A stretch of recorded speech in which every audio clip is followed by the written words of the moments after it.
हे भगवान, मैं ठीक हो गया हूँ। मेरे भैया किसी न किसी तरह डॉक्टर साहब को पैसा दे दिए। डॉक्टर साहब ने मुझे कहा कि अब तुम जा सकते हो। मैं चल रहा हूँ अपने घर, अपने भैया के पास, बहन के पास। लेकिन भूख लगी है।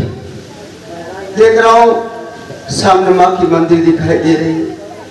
चलता हूँ, सबसे पहले माँ का दर्शन करूंगा, प्रसाद खाऊंगा, उसके बाद मैं अपने भैया के पास जाऊंगा। चलता हूँ।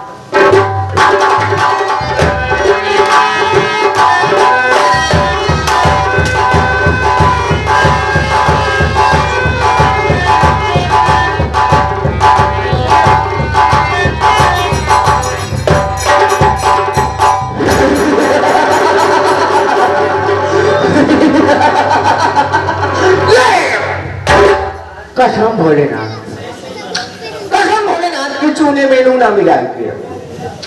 जमाना हमसे है, जमाना हमसे, हम जमाने से नहीं। गुर्रा के आए शेर, गुर्रा के आए शेर। तुम आंखें निकाल लो और उड़ते हुए जहाज का पंखा उठा लूं। ये कसम भोलेनाथ की चूने में नूना मिलाई के। ना तलवार की धार से, ना तलवार की धार से, ना गोलियों की बौछार से। बंदा डरता है तो सिर्फ मेहरारू की माँ से। हमने कहा शादाजी जाए तो माई भवानी की।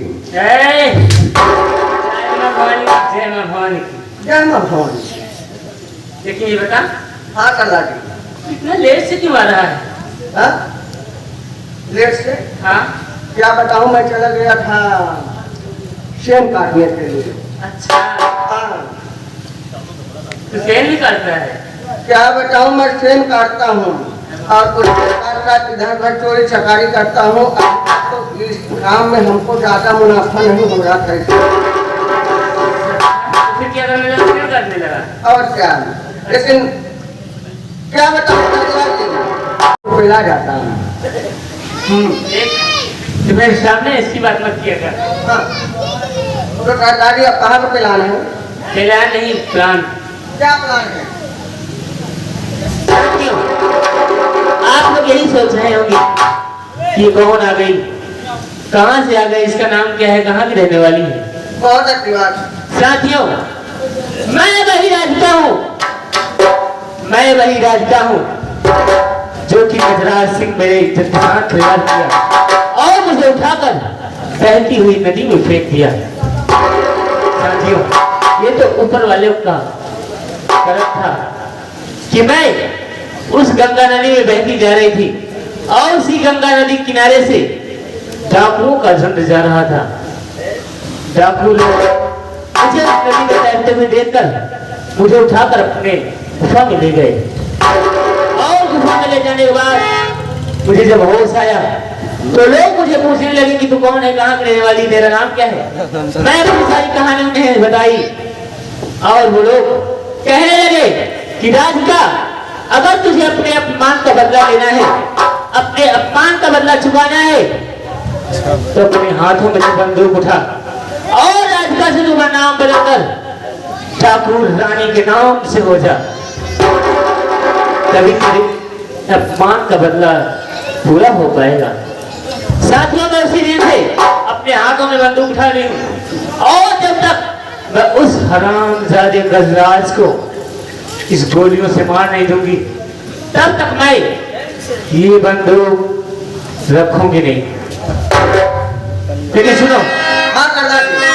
उसके पास चलने से पहले आज वहां में चलते हैं देवी माँ के दर्शन करके, उसके बाद उस हरामजादे के घर निकलेंगे। दादी आइए चलते हैं, लेकिन आप लोगों को नहीं पता होगा। कैसे चलते हैं दादी? समा पे हंस के मरने वाले को परवाना कहते हैं।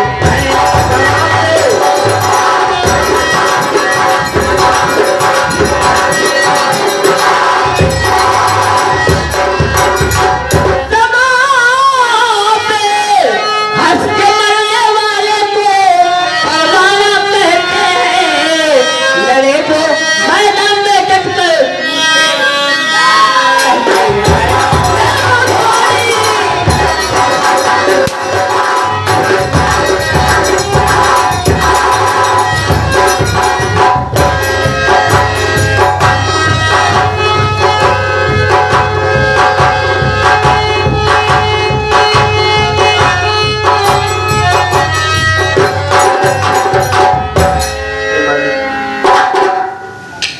माँ के चौखट पे आ गया हूँ, चल रहा हूँ। माँ का दर्शन करूँगा, माँ का प्रसाद खाऊंगा, उसके बाद मैं जाऊँगा।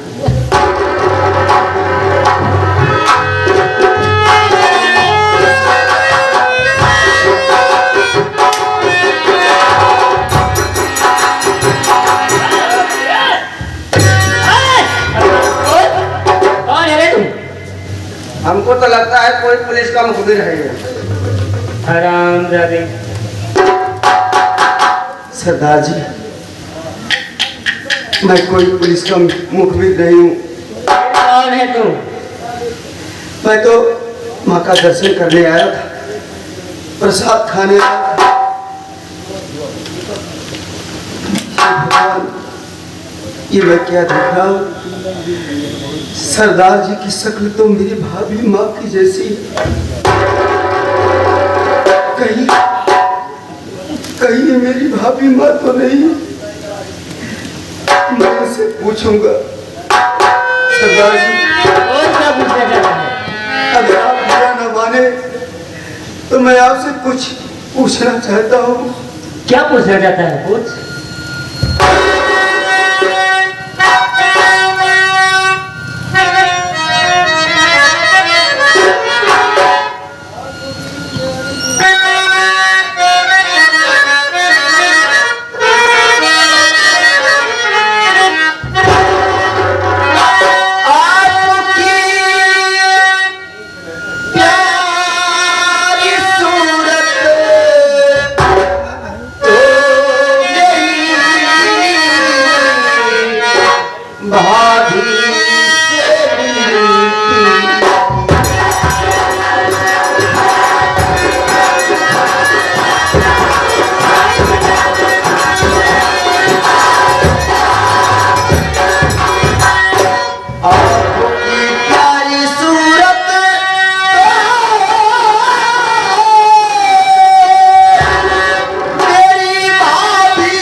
आप कौन हैं?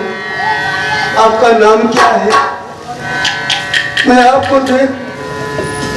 जब देखा तो मुझे मेरी भाभी माँ की याद आ गई। आपकी सूरत मेरी भाभी से मिलती है। सरदार जी, आप कौन हैं?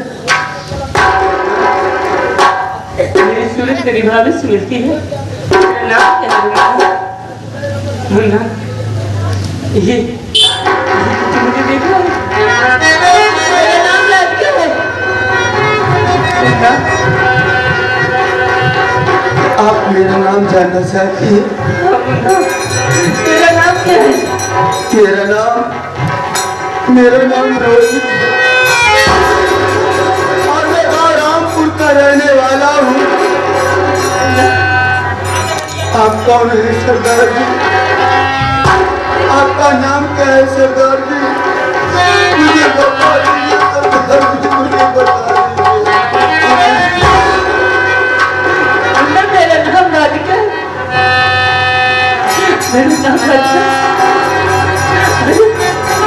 मुन्ना तू?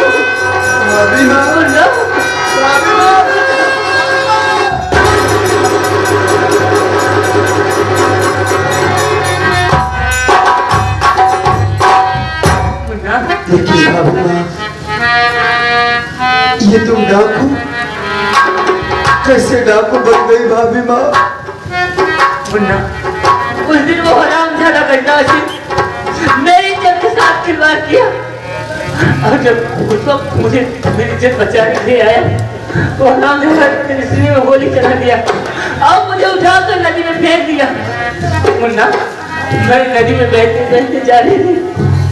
अचानक उधर से डाकुओं का गिरोह जा रहा था और वो नदी में बहते हुए पा गए, उठाकर मेरी गुफा में लेकर आए। मुन्ना, मुन्ना, ये मैं अपने अपमान का बदला चुकाने के लिए यहाँ तो बंदूक उठाई हूँ मुन्ना। तेरे भैया कैसे हैं?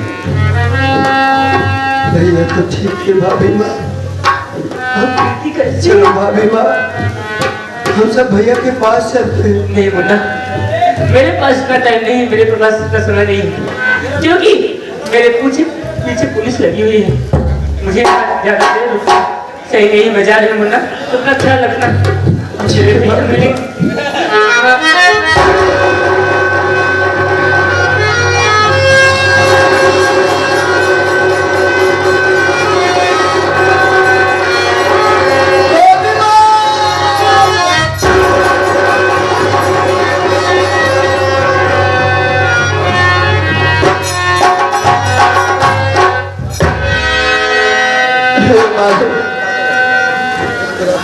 भूख बड़े जोरों से लगी हुई है, भूख से तड़प रहा हूँ, कोई मुझे एक रोटी दे दो भाई। अगर खाने को नहीं मिलेगा तो मैं भूख से मर जाऊंगा, मुझे रोटी दे दो।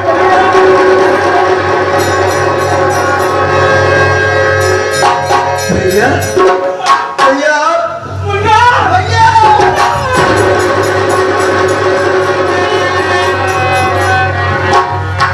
मुन्ना, मैं हॉस्पिटल गया, लोगों से पैसे मांग कर डॉक्टर साहब को दिया, लेकिन वहां से तू कैसे गायब हो गया? भैया मैं ठीक हो गया भैया, डॉक्टर साहब ने मुझे छोड़ दिया। भैया मुन्ना, शायद तुम्हें नहीं मालूम, भैया कहाँ है भैया? तुम्हें नहीं मालूम है मुन्ना, और प्रीति अभी सब दुनिया में नहीं है।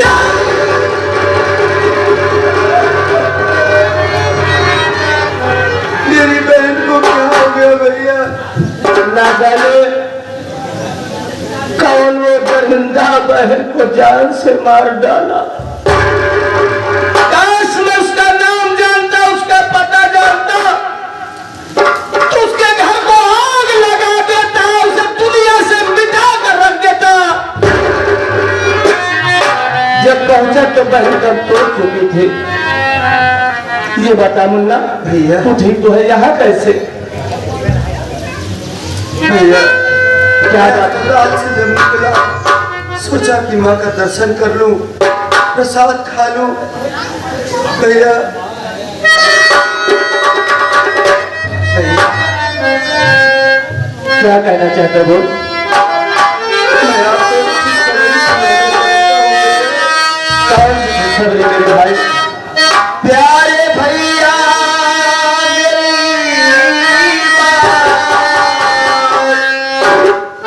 सुनिए जरा,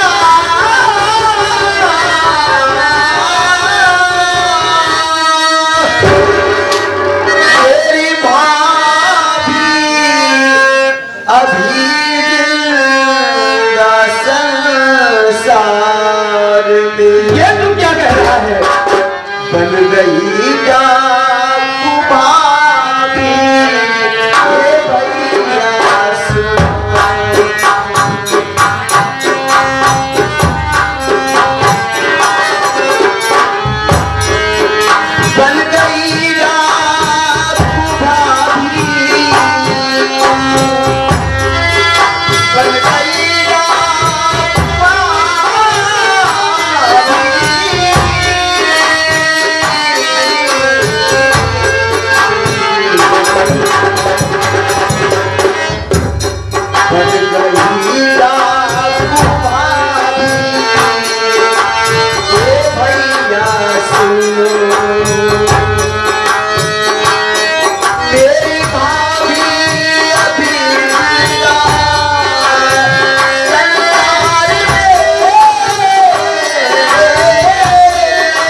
ये तो क्या मैं कह सब रहा है? बता रहा हूँ।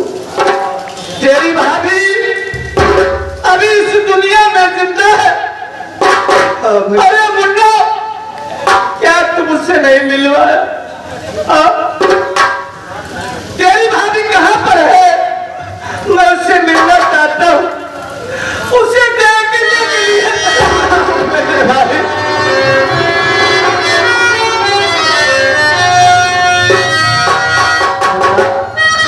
कहाँ है तेरी भाभी? मुन्ना भैया, ये आपका मुन्ना को आपसे कुछ नहीं छिपाएगा। अगर तेरी भाभी दुनिया में जिंदा है तो मुझसे मिलने के लिए क्यों नहीं आई? ये थोड़ी देर पहले और आ जाते तो भाभी माँ अभी अभी यहाँ से गई है भैया। हाँ भैया, भाभी माँ के पीछे पुलिस लगी थी। पुलिस? भाभी माँ कानून की बागी बन चुकी है। ये क्या कह रहा है? वो कानून की दुश्मन बन गई है। हाँ भैया, और इस वक्त भाभी माँ उस कमीने गजरात के पास गई है। भैया चलो इसी वक्त चलते हैं हम घर। इससे पहले कुछ अनर्थ हो जाए, हमें उसके पीछे चलना होगा। क्योंकि गजरात बहुत ही नीच इंसान है। जितना नीच है उतना ही खतरनाक है। हैवान ये उसमें भारी कुड़ भरी हुई है मेरे भाई। चलो भैया इसी वक्त चलते हैं।